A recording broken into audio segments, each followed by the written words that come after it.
আজ আপনাদের করে দেখাবো ইউনিক একটি রেসিপি, লাইয়ের পাতার বড়া। আসসালামু আলাইকুম, আপনাদের সবাইকে স্বাগত মাহির রান্নাঘরে। আমাদের লাইয়ের পাতার বড়ার জন্য যা যা লাগছে, এখানে আমি হাফ কাপ নিয়ে নিয়েছি মসুরের ডাউল, আবার হাফ কাপ নিয়েছি ছোলার ডাউল, নিয়েছি আদা, রসুন, কাঁচামরিচ, একটা পেঁয়াজ, ভাজা জিরার গুঁড়া, লবণ, হলুদ। আমি 6টা এখানে লাউয়ের পাতা নিয়ে নিয়েছি। লাউয়ের পাতাটা ভালোভাবে পরিষ্কার করে আমি ধুয়ে নেব।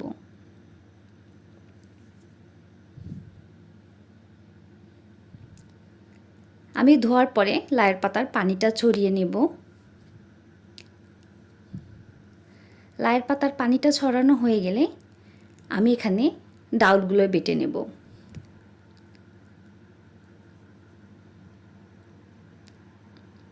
আমার ডাউলগুলো বাটা হয়ে গেলে আদা, রসুন, কাঁচামরিচ, পেঁয়াজ আমি একসাথে বেটে নেব।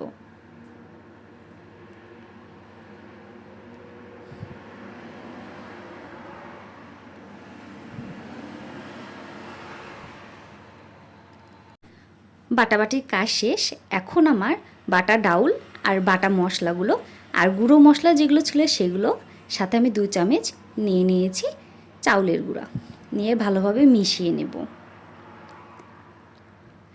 ভালোভাবে মেশানো হয়ে গেলে সেই লাউয়ের পাতাতে আমি অল্প অল্প করে এগুলো মাখিয়ে নেব। একটা একটা করে লাউয়ের পাতা নিব, আমি একটা একটা করে মাখাবো। এটা মাখানো হয়ে গেলে উপরে আমি আরেকটা লাউয়ের পাতা নিব এবং সেম একই প্রসেসে আবার লাগাবো। এভাবে আমি 6টা লাউয়ের পাতা নিয়ে নেব।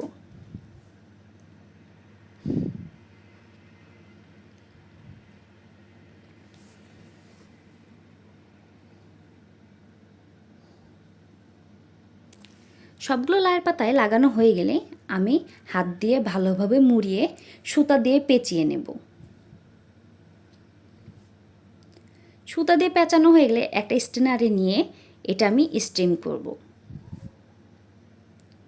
এই যে স্টিম করে ঠান্ডা হয়ে গেলে আমি সুতো ছাড়িয়ে এভাবে কেটে নিব।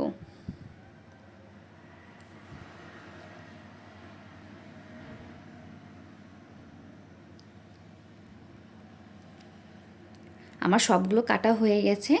এখন আমি একটা প্যানে তেল গরম করে সবগুলো ভেজে নেব।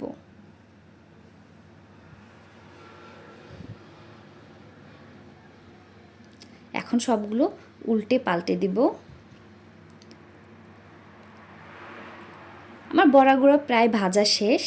আপনারা বাসায় ট্রাই করে দেখবেন, খেতে অনেক বেশি মজা হয়। সবাইকে ধন্যবাদ।